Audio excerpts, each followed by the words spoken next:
Good evening. Good evening, Ed McCurvey, District 4. You know, I'd really like to come in and pay a compliment to you guys because about a year ago, we looked at this homelessness problem. We tried to ignore it. It seemed intractable, and the flood happened. A lot changed, and there's two men on this staff that really worked hard in that flood situation, and one that secured the Armory so that we could enforce the law, which is terrific because looking back a year, we've come a long ways, and it took some bold action to do that, but you know, it was refreshing to have the Chief of Police up here and the SMART team up here and talk about how they're able to address these issues and how we're starting to see that a big portion of these issues are related to people that refuse help. And you know, it's starting to be less of an intractable problem and more of a problem that we can have a solution for and we can focus on because it's now becoming measurable and something that we can do something with.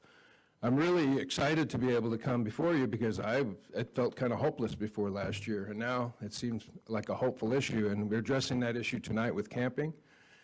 And I know I came up here before and said your definition of camping and the one that I have is different, but letting people just camp around the city is probably not good for most of the people in the city. And despite some of the rhetoric about some of the property that's not under your jurisdiction, we really want to have a situation where we address that without impacting the wider community. So I think that even the property adjacent to the Armory and some other specific areas where we can keep that stuff under control and provide a roof over someone's head at night, out of the rain, and maybe out of the heat in the summer, a place to rest instead of neglecting them and being on the river, or neglecting them and letting them be in the park where they may molest or harass other citizens of our community.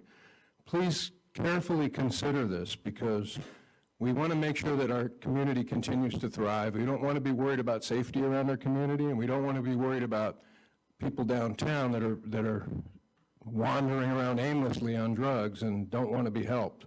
We have to do something about that. The most compassionate thing that we do as a city is to enforce the law equally. Selective enforcement of the law only leads to neglect and what we saw before, which was an intractable problem. We don't want to go back in that direction.